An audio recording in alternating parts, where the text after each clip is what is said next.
priority to assisting urban poor and vulnerable groups.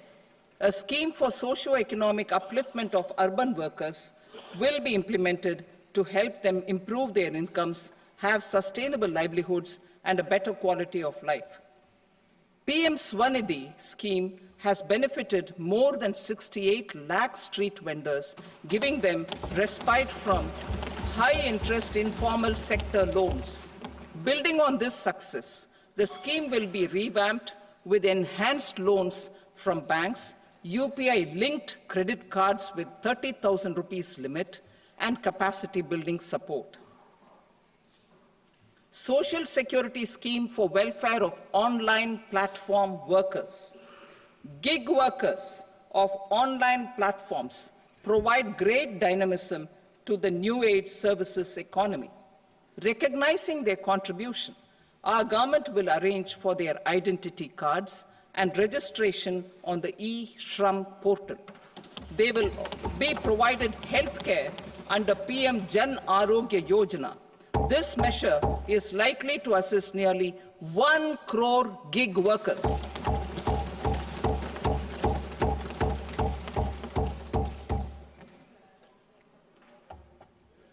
Investing in the economy.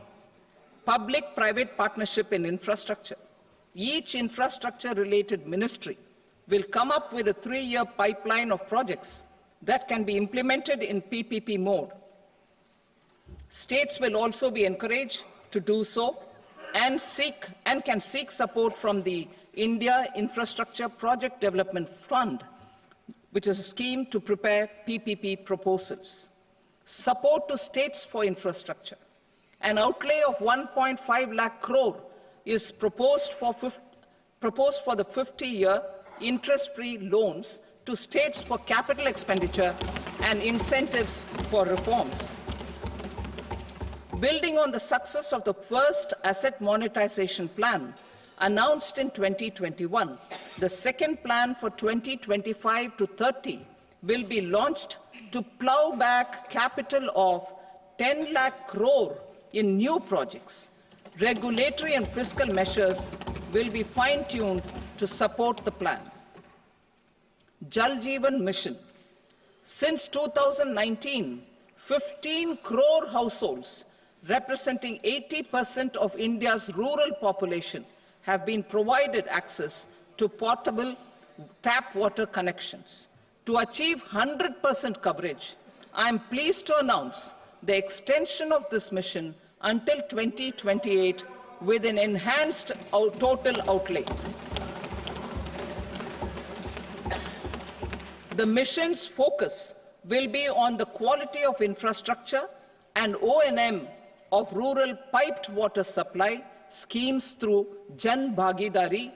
A separate MOU or separate MOUs will be signed with the states and union territories to ensure sustainability and citizen-centric water services delivery. Urban sector reforms. Building on the July budget proposals, urban sector reforms related to governance, municipal services, urban land and planning will be incentivized. Urban Challenge Fund. The government will set up an Urban Challenge Fund of 1 lakh crore rupees to implement the proposals for cities as growth hubs, creative redevelopment of cities, and for water and sanitation purposes announced in the July budget. This fund will finance up to 25% of the cost of bankable projects, with a stipulation that at least 50% of the cost is funded from bonds, bank loans, and PPPs. An allocation of 10,000 crore is proposed in 2025-26. Power sector reforms. We will incentivize electricity distribution reforms and augmentation of intra-state transmission capacity by states. This will improve financial health and capacity of electricity companies. Additional borrowing of 0.5% of GSDP will be allowed to states contingent on these reforms. nuclear energy mission for Vikasit Bharat. Development of at least 100 gigawatt of nuclear energy by 2047 is essential for our energy transition efforts. For an active partnership with the private sector towards this goal, amendments to the Atomic Energy Act and the Civil Liability for Nuclear Damage Act will be taken up. A nuclear energy mission for research and development of small modular reactors with an outlay of 20,000 crore will be set up. At least 5 indigenously developed small modular reactors will be operationalized by 2033. Shipbuilding.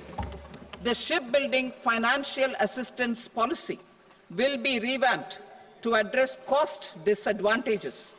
This will also include credit notes for shipbreaking in Indian yards to promote the circular economy. Large ships above a specified size will be included in the infrastructure harmonized master list.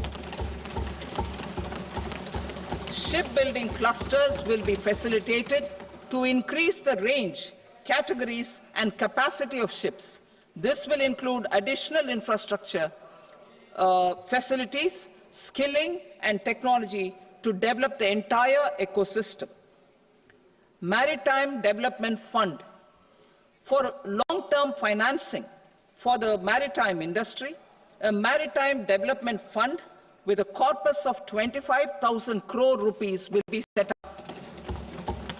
This will be for distributed support and promoting competition. This will have up to 49% contribution by the government, and the balance will be mobilized from ports and from private sector. UDAN regional connectivity schemes. UDAN has enabled 1.5 crore middle-class people to meet their aspirations for speedier travel. The scheme has connected 88 airports, and operationalized 619 routes. Inspired by that success, a modified UDAN scheme will be launched to enhance regional connectivity to 120 new destinations and carry 4 crore passengers in the next 10 years. 4 crore additional passengers in the next 10 years. The scheme will also support helipads and smaller airports in hilly, aspirational, and northeast regional districts. Greenfield airports will be facilitated in Bihar to meet the future needs of the state. These will be